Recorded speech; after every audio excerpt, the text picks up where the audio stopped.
વિદ્યાર્થી મિત્રો, આજના લેક્ચરમાં મારી યુટ્યુબ ચેનલમાં આપનું સ્વાગત છે। આજનો લેક્ચર છે આપણું ધોરણ 12 કોમર્સ આંકડાશાસ્ત્ર ભાગ 2 નો, જેમાં ચેપ્ટર નંબર 5 વિકલનના સ્વાધ્યાય 5 ના સેક્શન ઈ નો આજના લેક્ચરમાં આપણે 7મો અને 8મો એમ બે દાખલા સોલ્વ કરીશું। 7મો દાખલો આની આગળનો લેક્ચર હતો, જે મારો લેક્ચર નંબર 16 હતો, તેનું પ્રોપર રિવિઝન જ છે એવું કહીએ તો ચાલશે। એ દાખલામાં પણ આપણે કેટલા એકમ ઉત્પાદન કરવાથી ન્યૂનતમ ઉત્પાદન ખર્ચ ન્યૂનતમ થાય તેવું આપણે શીખ્યા હતા। તો આજે પણ એ જ વસ્તુ છે, પણ આજે શું છે, જવાબ આપેલો છે તે સાબિત કરવાનો છે। ગયા લેક્ચરની અંદર આપણે જાતે શોધતા હતા કે કેટલા એકમ ઉત્પાદિત કરવાથી ઉત્પાદન ખર્ચ ન્યૂનતમ થાય, પણ આજે જવાબ આપેલો જ છે કે 400 એકમ ઉત્પાદન કરો તો ઉત્પાદન ખર્ચ ન્યૂનતમ થશે, તે સાબિત કરીશું। તો સૌથી પહેલા તો ખર્ચનું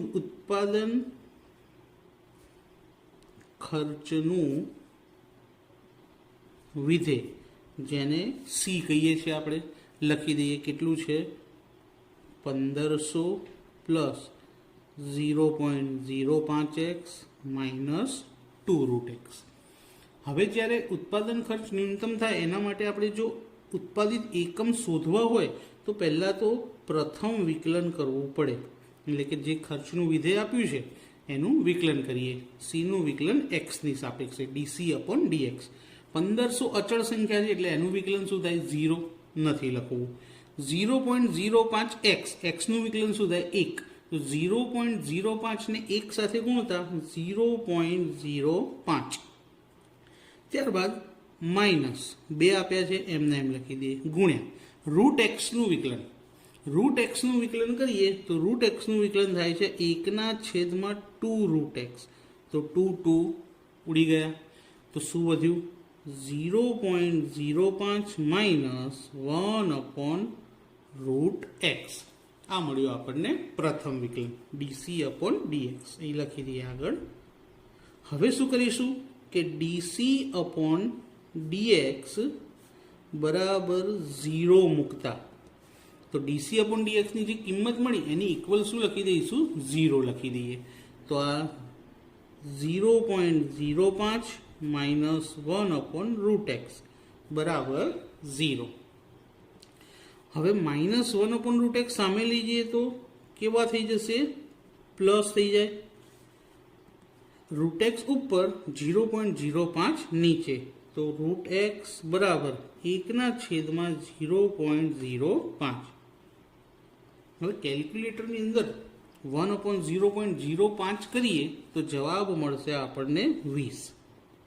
હવે √x એનું રૂટ કાઢવું હોય તો વર્ગ કરવો પડે, આ સ્ક્વેર રૂટ કાઢવું હોય તો સ્ક્વેર કરવો પડે। તો અહીંયા પણ સ્ક્વેર થાય તો જમણી બાજુ પણ કરવો પડશે। તો બંને બાજુ વર્ગ કરીએ તો અહીંથી રૂટ જતું રહેશે અને 20નો વર્ગ કેટલો થઈ જાય? 400, એટલે કે x બરાબર આપણને 400 મળ્યા। હવે દ્વિતીય વિકલન કરવું પડશે। xની કિંમત મળી જાય એટલે કે આ સ્થિર બિંદુ મળી ગયા પછી તરત દ્વિતીય વિકલન। કોનું? જેનું પ્રથમ વિકલન કર્યું હતું એનું જ દ્વિતીય વિકલન, કે d²c/dx નો સ્ક્વેર। દ્વિતીય વિકલન કરીએ તો પહેલાં તો શું થશે તે જોઈ લઈએ। તો પહેલાં dc/dx લખી દઈએ। કેટલા છે? 0.05 માઇનસ 1/, આ જે √x છે એની જગ્યાએ આપણે લખી દઈએ xની 1/2।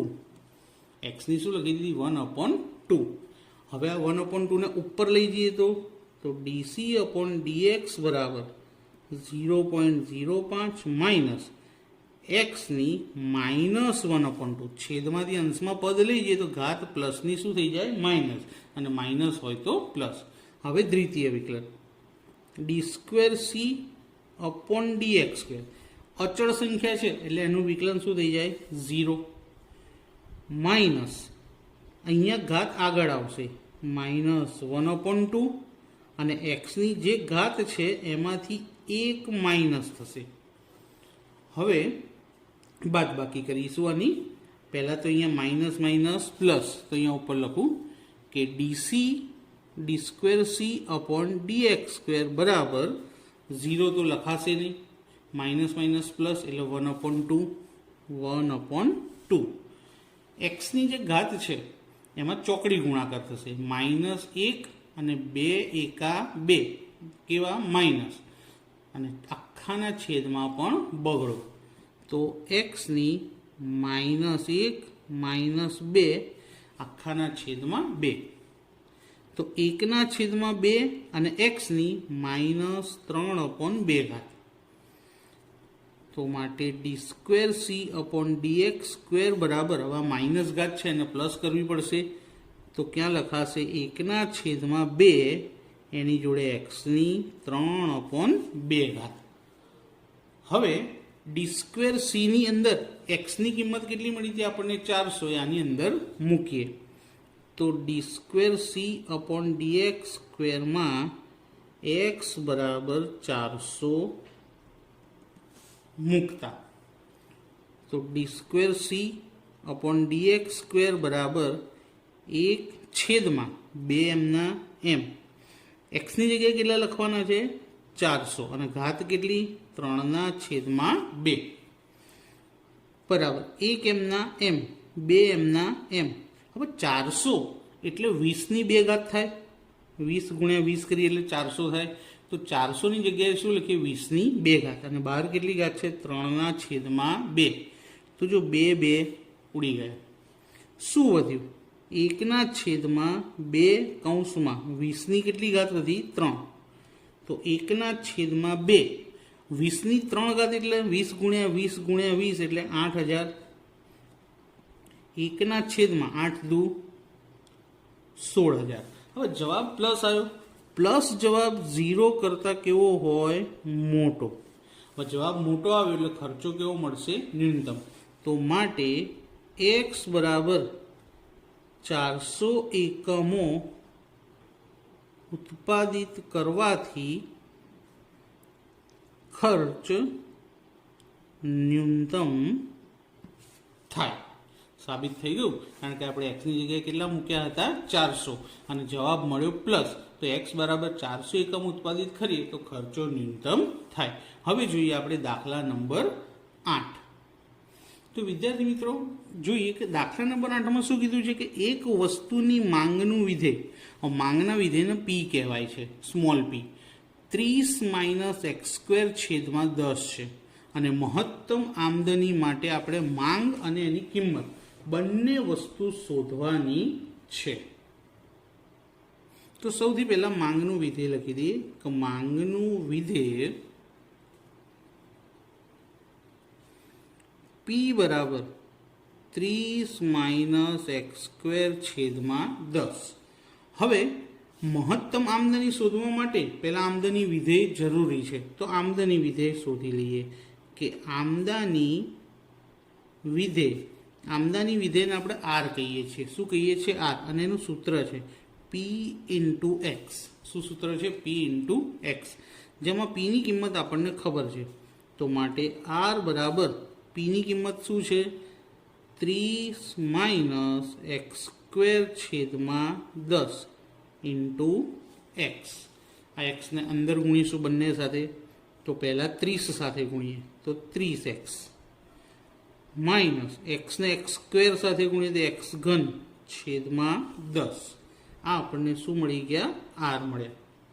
હવે આનું પણ વિકલન કરીશું એક્સની સાપેક્ષે. તો dr/dx 30x તે એકલા 30, કારણ કે એક્સનું વિકલન થાય 1, તો 1 × 30 એટલે 30, ઓછા અહીં વિકલન કરવા ઘાત આગળ લાવીશું તો 3, અને એક્સની કેટલી ઘાત? 2, 1 ઓછી થઈ જાય, અને છેદમાં 10. બરાબર, ઘાત આગળ લાવી દીધા અને 1 ઓછી કરી તો 3માંથી 1 જાય તો 2. આ મળ્યું આપણને dr/dx. અને સીમાંત આમદની પણ કહેવાય. આ આમદની વિધેય હતું અને એનું વિકલન કરો એટલે એને શું કહેવાય? સીમાંત આમદની. પણ આપણે અત્યારે હાલ એનું કંઈ કામ નથી. હવે શું કરીશું? dr/dx બરાબર 0 મૂકતા તો જે કિંમત આપણને મળી એમાં એક્સની જગ્યાએ આ જે કિંમત છે એની સામે 0 મૂકવાના છે કે 30 - 3x² / 10 બરાબર 0. હવે એકદમ સિમ્પલ, 30 બરાબર આ 3x² / 10 સામે લઈ જઈએ તો માઇનસનો શું થઈ જાય પ્લસ 10 ઉપર અને 3 નીચે તો 30 × 10 અને આ 3 છેદમાં બરાબર x². તો માટે x² બરાબર 3 દાન 30 10 × 10 કેટલા થાય 100. માટે x ની બે કિંમત મળશે પ્લસ અને -10 કારણ કે 100 નું વર્ગમૂળ +10 પણ હોઈ શકે અને -10 પણ. પણ ઉત્પાદન કોઈ દિવસ ઋણ હોઈ શકે ના. તો ઉત્પાદન ક્યારેય ઋણ હોતું નથી. માટે અહીંયા લખી દઈએ કે ઉત્પાદન ઋણ ન હોય. માટે x બરાબર આપણે શું લઈશું +10 લઈશું. -10 ના લીધા એનું કારણ ઉત્પાદન ઋણ ન હોઈ શકે. હવે આ જે કિંમત મળી x બરાબર 10 એને શેમાં મૂકવાની દ્વિતીય વિકલનમાં. પણ પહેલા દ્વિતીય વિકલન શોધવું પડશે. હવે દ્વિતીય વિકલન તો કોનું દ્વિતીય વિકલન જ્યાં વિકલન કર્યું હતું એનું દ્વિતીય વિકલન શોધીએ. તો d²r/dx². તો જો પહેલું 30 અચળ સંખ્યા અચળનું વિકલન શું થઈ જાય 0. તો 0 લખાતા નથી. -2 આગળ આવે 2 તરી 6 અને x ની 1 ઘાત ઓછી રહી જશે તો ખાલી શું રહેશે 6x. પણ કેવા હતા માઇનસ હતા કારણ કે આગળ માઇનસ હતા. અને છેદમાં કેટલા છે 10. છેદ ઉડાડવો હોય તો ઉડાડી શકાય. 3 દુ 5 દુ તો -3x છેદમાં 5. તો d²r/dx² માં x બરાબર કેટલા મૂકી દઈશું 10 મૂકી દઈશું આપણે. તો અહીંયા બાજુમાં ગણીએ એક લાઈન દોરી દઉં. તો હવે x બરાબર 10 છે અને d²r/dx² માં મૂકી દઈશું.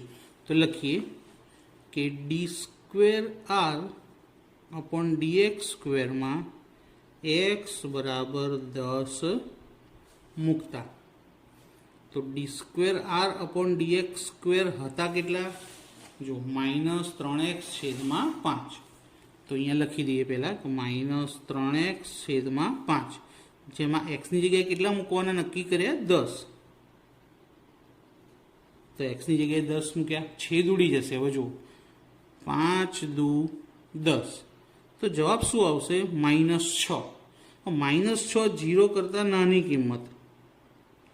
તો માટે x બરાબર કેટલા મળ્યા હતા આપણને 10 મળ્યા હતા. તો માટે x બરાબર 10 માટે આમદાની મહત્તમ થશે. 0 કરતાં નાની કિંમત આવે તો મહત્તમ, મોટી કિંમત આવે તો ન્યૂનતમ હોય છે. હવે અહીંયા આગળ માંગ તો મળી ગઈ પણ કિંમત હજી મળી નથી. તો હવે x બરાબર 10 ને માંગના વિધેય p બરાબર 30 - x²/10 માં મૂકતા. આ માંગનું વિધેય આપણને રકમમાં આપેલું હતું. તો માટે કિંમત p બરાબર અહીંયા જ્યાં x છે ત્યાં શું મૂકી દઈશું 10 મૂકવાના છે.